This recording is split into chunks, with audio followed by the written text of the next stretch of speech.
what's up guys? My name is Sean Gribbins and thanks for joining me today. I'm a local Denver real estate agent, real estate investor, house flipper, house flipping coach. I've been doing this a little while. I've done well over about 24 deals now, just flips, wholesales, different kind of various things. As well as a licensed real estate agent that I've transacted a couple $1 million of real estate. So today we're going to talk about basically flipping homes, how to, what are the different portions of the business, kind of what the process, what the steps are. And this is going to be a video that is part of my flipping school video. So if you guys want to learn more about flipping houses, how to run numbers, how to look for deals, that sort of thing, go ahead and like, comment, subscribe, make sure to look at more of my videos. So without further ado guys, we'll talk about flipping homes. And one of the first few things that I want to talk about is, flipping homes. There's really three businesses that we're looking at here when we're doing this. And the first is the finance piece, right? So you need money in order to do this, or you need some sort of financing. So a lot of people will use cash. Some people have credit lines. People like me, we use investors. I've got other people that bring the money for me. There's things like hard money loans. And all these things we'll touch base on in a later video, but these are just some of the ways that people finance flips. This is going to be just a real basic overview. But the first portion of the business is financing, right? So the second portion of the business is the real estate portion. And the real estate portion is all about analyzing the deal, knowing the market, just really knowing about the general area and really what can the home bring.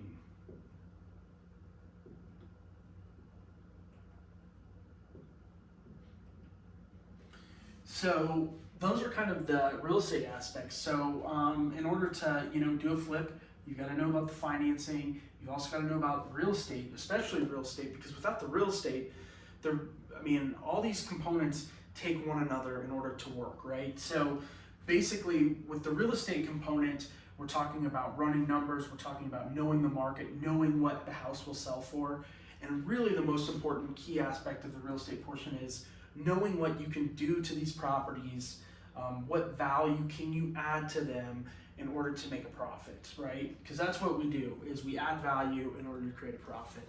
And really the third aspect is the construction piece.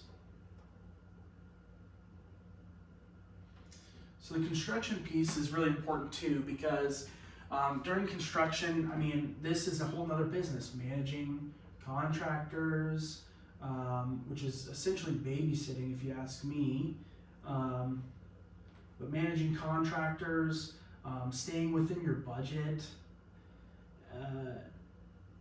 Construction can get expensive. There's plenty of unknowns. For example, when you're looking at a house, you can't see what's behind the walls. You can't see a lot of the plumbing. You can't see the sewer line a lot of times. There's inspections that you can do in order to kind of weed out some of those and mitigate your risk. But obviously, the construction piece is really important. And I see a lot of flippers who are real estate agents and they've got the financing down all day long, but when it comes to construction, it's sloppy. There's not quality. I'm going to write quality here. That's a huge one that determines sellability as well as profitability in some senses in terms of how much money it's going to bring. Because if the quality is poor, you're not going to get a lot of money for it. It's not going to be very sellable. So the construction piece is really important, and knowing about permits, and working with the city and doing all kinds of that different stuff, really big aspect. So the difference I like to think between me and a lot of these other guys is these other guys have the first two components down to a T. They've got this down. And some of them even have the lead source down way better than I do, and that's awesome. They get all these great leads, they talk directly to sellers, it's fantastic. But what most of them miss is this guy right here, the construction aspect. And that's kind of something that can make a big difference in the business, right? In terms of, the time that it takes for the project, making sure the projects are done right. Then when they go for resale, giving that customer a good product. That's something that I like to think more about now in my flips than I was in some of my earlier ones. And now that's really important to me, is the quality aspect and just making sure we're giving a good product to someone because it's our name on it at the end of the day. So that's really the first kind of little thing I'll touch on flipping homes. Is there's really three aspects, right? There's the finance piece, there's the real estate piece, and the construction piece. And you'll notice a lot of flipping teams will have one person that secures the funding. Maybe they're just an investor. They'll have someone else that's a real estate guy, and then they'll have a general contractor that they rely on. And you know what? That's great. But now you're splitting. They're taking a third. They're taking a third of the profit, and they're taking a third of the profit. So you just gotta weigh those things into consideration and how you structure your business. But remember, you gotta get the financing first before you can do anything. Second, you gotta find a deal, and then third, you gotta complete out that deal. So that's really kind of just the basics of what you gotta know. So I'll go ahead and erase this.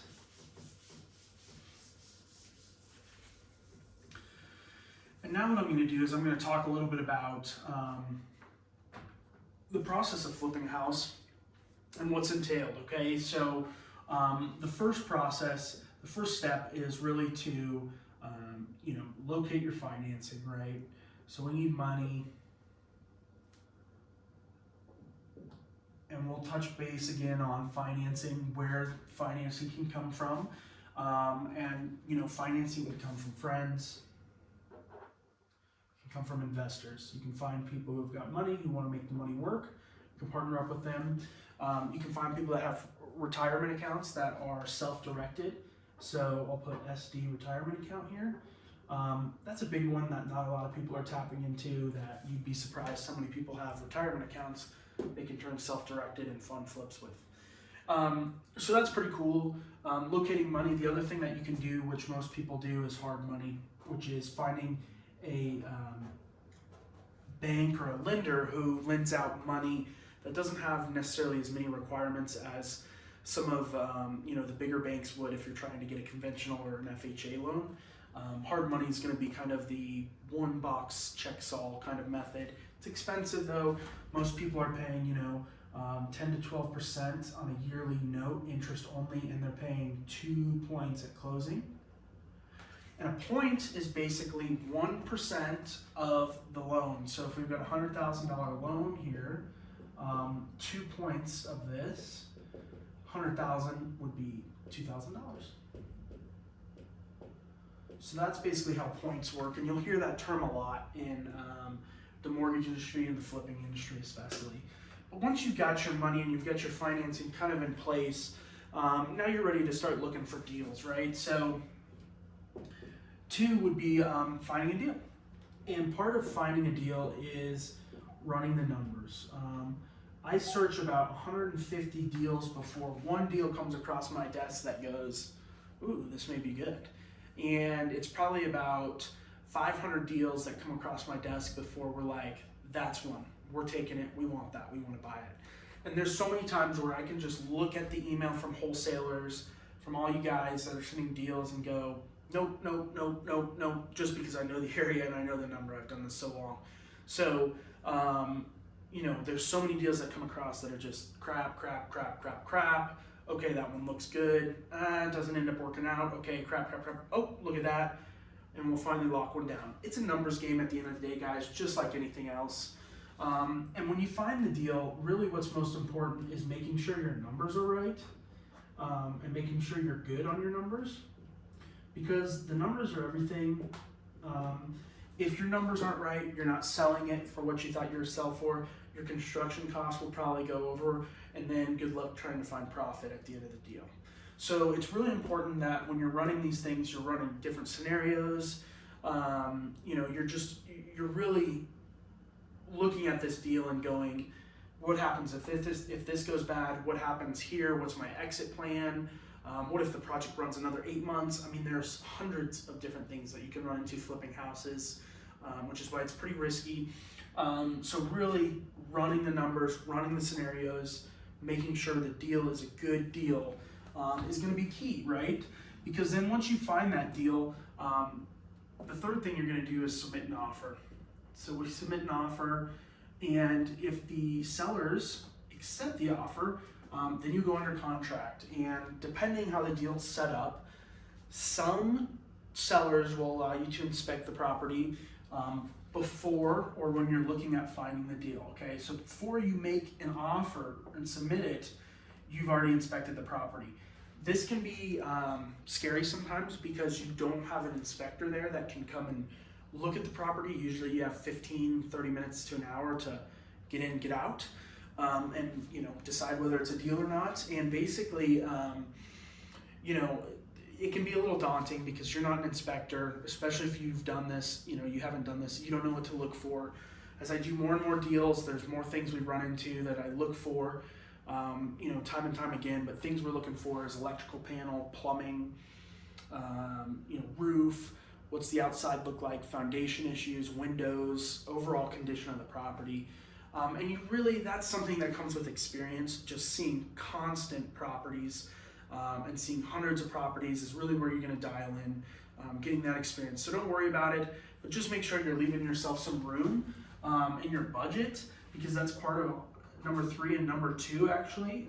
It should really be number 2 here, is making a budget and making sure you've got enough room in your budget to get what you need done, in addition to things that may come up, incidentals, contingency items. You need to make sure that you have enough of a budget in order to take care of those. So that's pretty important.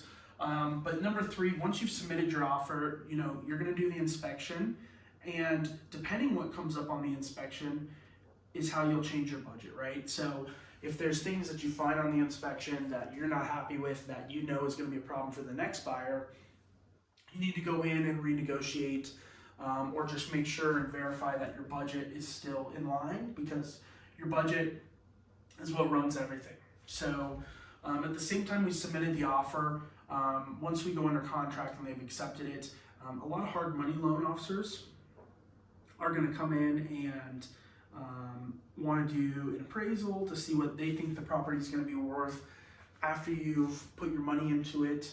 They're going to want to do some due diligence just to make sure it's a good property. At this time, once your offer is submitted, you're under contract, just waiting to close. Some of the things that most flippers are doing, and what I would be doing, is creating a scope of work. And the scope of work is basically just your scope of what you plan to do to the house. So with that in mind, scope of work, I'm creating that, getting as detailed as possible. I'm lining up my contractors. I'm getting everybody set up so that when I close on this property and I become the owner and get the keys and get the deed transferred over to me, I'm going to be balls to the wall. That's when we're headed out there. We're working on it day 1, 7 a.m. We've got that property. We're out there with contractors, ripping it apart and getting a game plan together and going. You don't waste time here, because in some of my other videos we'll talk about the interest on money here. And what's really scary, if you guys want to break it down, is break down your hard money. How much does it cost you per day to use that money? And a lot of times you'll find sometimes that money's $50, $60 a day. And so when you have payments like that, you really need to stay on top of people, because not only if someone doesn't show up in order to do the work, but now you've lost $50, $60 and a day. So it's really just important that you're staying on top of things and really pushing towards the goal of selling it to the new owner. So number 4 is the construction piece once you take over the property. And we've really talked about this. This is just going through adding value. That's the biggest thing, guys. That's what flipping is about. We're adding value, okay?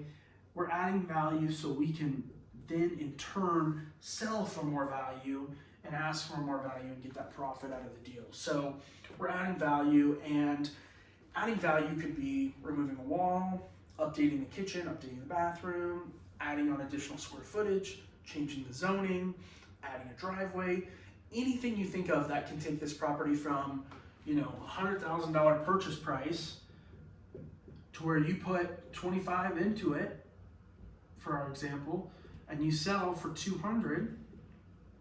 There's a spread there. There's a spread of 75,000. Okay, so that 75,000 could be a portion of profit. So anything that will take the $100,000 house to the $200,000 house is what we call adding value. Okay, So adding value is the biggest portion. And in construction, we're making sure quality is our number 2 most important thing, because if the house has good quality, your likelihood of getting it sold quicker, oh my gosh, it just goes through the roof. Quality is everything. So quality and then timing for your construction piece. Everything in the flipping industry is on time. And this is the main reason why, is your hard money is the time reason. Like we talked about, every day that goes past, you're losing money, you're losing money, you're losing money, you're losing money. If you get the project done in 3 months versus 6 months, in my other videos, you'll see how much the financing costs are. Some of the financing costs are insane. You know, the one project that I do, the financing costs there were $22,000 a year. So if you do the project in 6 months versus a year, it's $11,000 versus $22,000. That $11,000 goes in your pocket. So that's the big thing about timing, guys. And that's the other thing that will just kill people, is the timing in this business. It's hard. It is hard to get contractors to show up every day. So once you're through the construction piece and you've got the house ready for sale, really the last and final step is just selling the house. So once you sell, this is when you're bringing in the profit, and really you're just making sure that your numbers, you know, that you created and your budget that you created over here are in line with the whole project, because if the budget's out of line, then you're gonna have a hard time making profit. So that's really the goal, guys, is to just follow all these pieces step by step until you get to the selling portion, and you list the property, maybe you stage it, you have a professional realtor come in, take photos, and sell the property. And that's, you know, kind of the best part of the deal, right, is when you're getting towards the end, because this may be, you know, 6 months ago. You know, I'm doing a deal right now where this was 12 months ago. This was a year ago I bought this property. So I've worked for 365 days without seeing a dime, and a lot of times putting my own money into it. So this is usually the best time, guys. This is what it's all about, is selling, getting to the closing table, cashing that check, and then either going and buying yourself a long-term investment property, or, you know, doing whatever you want with your money. But that's basically the, you know, kind of the overview of flipping houses, guys. I hope you learned something today. If you want to keep learning more, make sure to like, comment, subscribe below. I'm going to be posting more videos more frequently. Love to hear from you guys. Tell me what you want to learn, and we look forward to seeing you on the next one. See you then.